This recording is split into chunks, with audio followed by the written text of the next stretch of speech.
Comment voulez-vous qu'un pays soit développé si on ne prend pas la méritocratie en compte? Il faut, il faut prendre en compte la compétence des gens, ça c'est très très important. Dans la presque majorité des pays africains, et c'est la vérité, la compétence n'est pas vraiment prise en compte. Très souvent, lorsque vous partez chercher le travail, on vous pose la question qui est votre parrain, on vous pose la question qui vous envoyez, par exemple, question de chercher à savoir votre appartenance ethnique. Moi, je te parlerai de mon exemple. Moi, je viens du Congo Brazzaville. J'ai eu à chercher du travail dans mon pays d'origine, mais on m'a posé la question de savoir qui était mon parrain.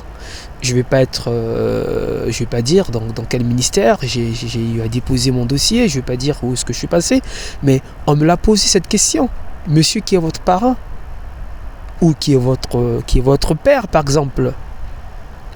Donc du coup, on ne prend pas en compte votre CV, on ne prend pas en compte la compétence que vous affichez, mais ce qui les importe, c'est votre appartenance à une certaine forme d'obédience, je sais pas moi, spirituelle peut-être. On ne va jamais construire, on ne va jamais développer le pays si la condition sine qua non pour avoir accès à une fonction, encore à un poste, c'est par exemple de devenir franc-maçon.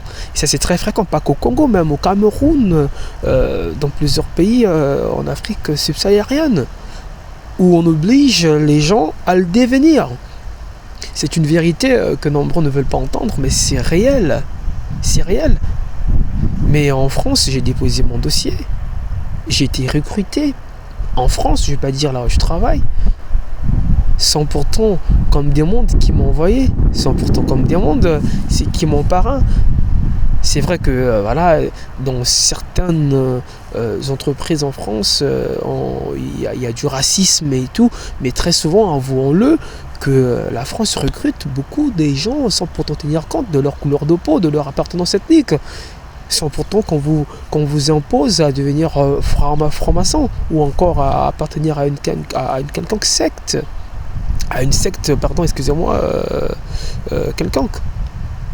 Donc, aujourd'hui, nous sommes très souvent là à accuser la France à être la cause de nos problèmes.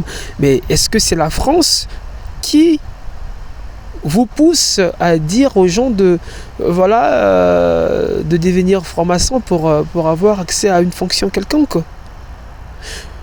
Pour devenir magistrat au Congo-Brazzaville, moi je vais parler du Congo-Brazzaville parce que je viens du Congo-Brazzaville. Aujourd'hui, le concours de la magistrature devient vraiment, je dirais, c'est un vrai fiasco.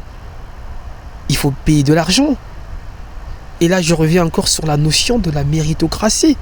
Il faut payer de l'argent pour passer le concours de la magistrature. Non, pas pour passer, je veux dire pour s'admettre au concours de la magistrature, il faut payer de l'argent.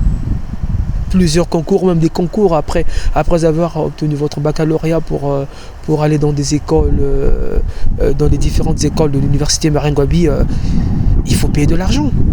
C'est une minorité qui s'admettent sur la base de leur intelligence, très souvent les gens, et ça fait perdre les gens cette notion de patriotisme, ce qui fait à ce que les gens cherchent à aller à l'extérieur, ils veulent maintenant aller vivre en Europe, ils veulent aller vivre aux États-Unis, ils veulent aller vivre en Asie, parce qu'ils se disent que dans leur propre pays, la compétence n'est pas prise en compte.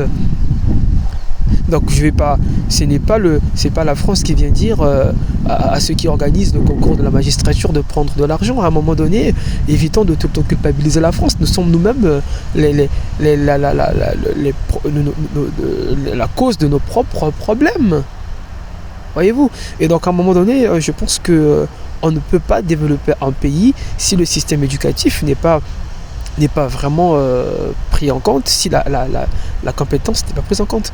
Et donc voilà, c'était moi un peu ma réponse à votre question. Merci, au revoir.